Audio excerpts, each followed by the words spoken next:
Were you ever close to leaving Southampton? Yeah, I nearly joined Spurs when I was 21.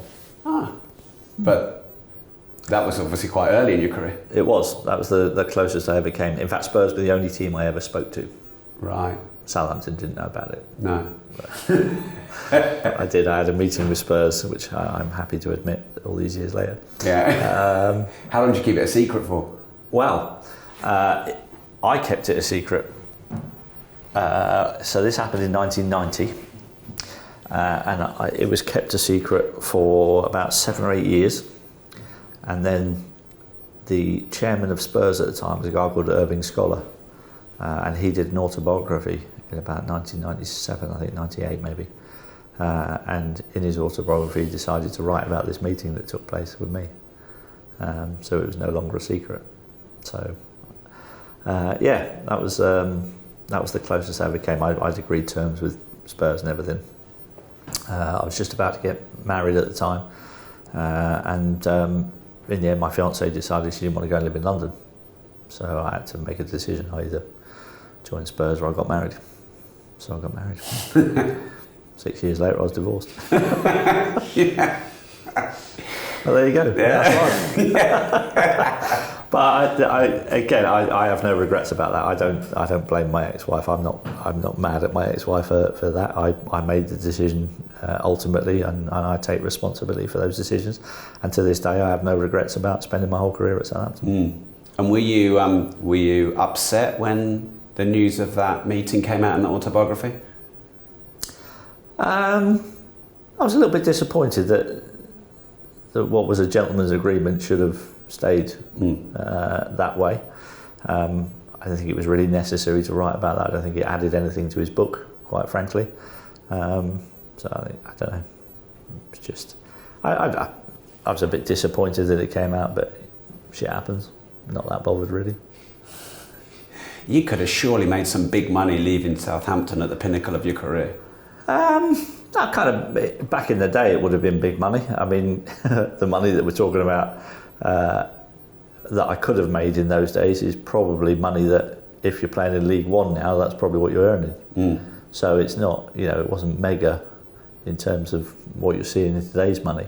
The most I ever earned at Southampton as a basic wage was just under $4,000 a week. So it wasn't the kind of money. And if I had a chance to join Chelsea, I think it was in 1995. I was about a couple of grand a week, probably at that point. If I'd have gone to Chelsea, it might have been on, I don't know, 9 or 10. So although it was a lot of money, if you equate that to what's going on in today's money, not really that big. No. Like I say, you've probably got players in League One earning that kind of money. Yeah. But it's all relative, and inflation's high right now. Yes, I wonder why. Fucking lockdowns. Yeah. Why did you stay at Southampton your whole career? Why were you so loyal? Well, I love the area for a start. I love the fans. They were brilliant to me in my early days. They were amazing. The support I got from them was incredible. Given that I wasn't great every game. I wasn't the most consistent performer in my early years, but they were always incredibly supportive of me. They loved what I did, what I was trying to do. They loved the fact I was a bit different, and so they were a big reason why I didn't go. And I always felt like I owed Southampton something. I was just a little kid from Guernsey who dreamed of becoming a professional footballer, and Southampton were the ones that gave me my opportunity to do that. I wanted to play for England, and I managed to do that whilst I was playing for Southampton. So I was eternally grateful for the chance that Southampton gave me to fulfil my dreams as a kid. And why aren't modern players of that attitude? Why aren't they as loyal anymore? Or are they? Or am I wrong about that? No, I think that there might be the occasional one. Not many though, are there? No, there's not many. And to be honest, there wasn't that many in my day. Right. I see the one thing that was labelled at me through my career was you stayed at Southampton, you had a lack of ambition. So as a kid, when people talk about lack of ambition, as a kid growing up in Guernsey, I had an ambition to be a professional footballer, which not many Guernseymen had ever been a professional footballer. And I wanted to play for England. No Guernseyman had ever played for England. So that's quite lofty ambitions for a little kid in Guernsey. So when people go, oh, you had no ambition. I go, well, actually, think about it. I had quite a big ambition, actually, I wanted to be the first Guernseyman ever to play for England. And I did that. So it's just, that's one of those things that you have to put up with as a professional footballer, is that people like to criticise, and you just deal with that. That's probably actually stood me in really good stead for the last 2 years, because those years of spending a lot of time being criticised by the media, it actually just bounces off, and I don't really give a shit about the media, to be honest. Yeah. I know there's a lot of people that don't have that kind of Teflon. I know. And what would you say to someone who does get easily upset by what other people think?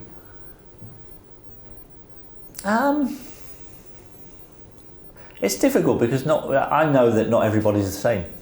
You know, not everybody has my mentality, and not everybody is able to take on that mentality, because we're all made up differently. So it would be easy for me to just go, well, just ignore them, because it's not as easy as that. No. So it's not something that you can give advice on. It's just the way that I am, and I'd like to think that I could encourage more people to be a bit braver by speaking out for what they believe in. And I think at the end of the day, if you know something's wrong, then you should be confident enough to be able to come out and say that in public. If you feel like that's going to get you in trouble, or you feel like you're going to lose your job because of it, then you have to take the broader view and think, oh, hang on, is that a kind of world that I want to live in?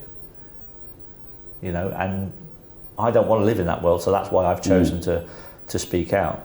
So I would encourage other people.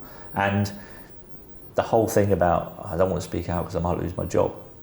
Well, actually, I've found that my life has improved because I lost my job. So there is another way, and it's not all bad on the other side.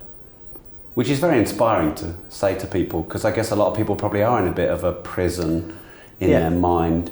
No, very much so, very much so. And sometimes it's good to go out your comfort zone. You know, I was very much in a comfort zone. You know, I had a steady job, sat on the television once a week, sometimes twice if I had a busy week, and then I was playing lots of golf, and I had a good life. Yeah.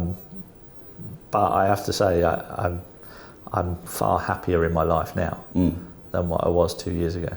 And I think that's the thing as well, is that I think I get a lot of text messages, especially after the whole Ukraine tweet thing, and the abuse that I was getting in the media, and I had a lot of messages from people on my phone going, just checking in with you, making sure you're okay. And I was like, what are you on about? I'm absolutely fine, what's the matter with you? I've never been happier. The horrible bit about it all is that it kind of sometimes it affects the people around you more than it affects me. So because I don't give a shit, I say stuff and I don't care because it's what I believe in. Yeah. And you get criticism, and the worst bit is when other people go to other members of your family and go, oh, what about your dad? What's your dad said? And blah, blah, blah. And you go, oh, actually, what are you doing that to my family for? Leave my family alone.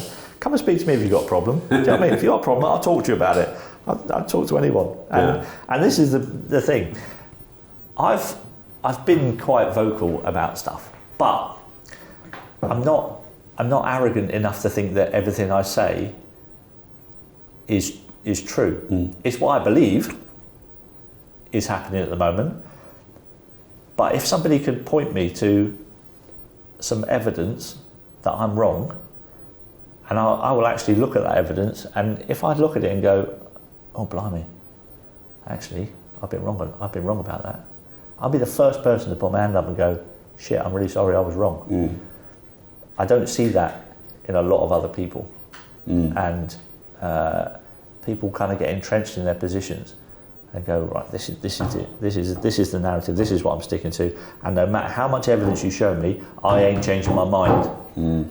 And that's a really bad position for you to be in your life. I think you have to have a really open mind about shit, and that's what I've got. If somebody came up with some evidence and went, well, this is what's happening really, look, I'll be, oh right, okay, fair enough, and you'll see me on Getter going, I was wrong. Yeah.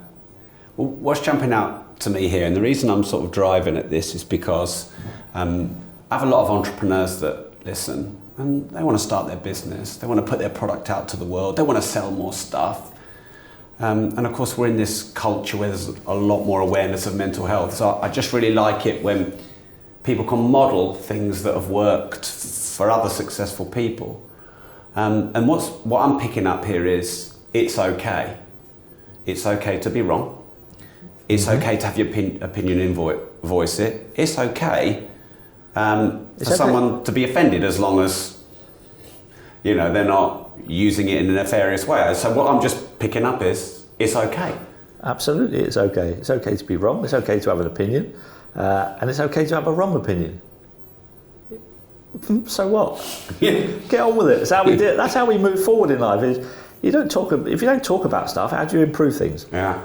If you don't see a counter argument, how do you improve on what we've done so far? How did we get this far as human beings if we didn't talk to each other and have different opinions? Yeah. We didn't get to this position by just having one opinion on everything. No. That's not how the world works. And you know, I think if I had any message, it would be shit happens, just get on with it. I love it. You know we should have that the title. Shit happens, just get on with it. Yeah. What makes a great pundit?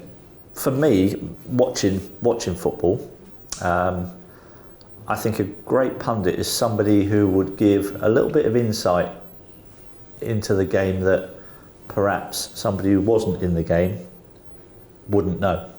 So I think the best pundits pick up on little nuances that perhaps most people wouldn't have recognised.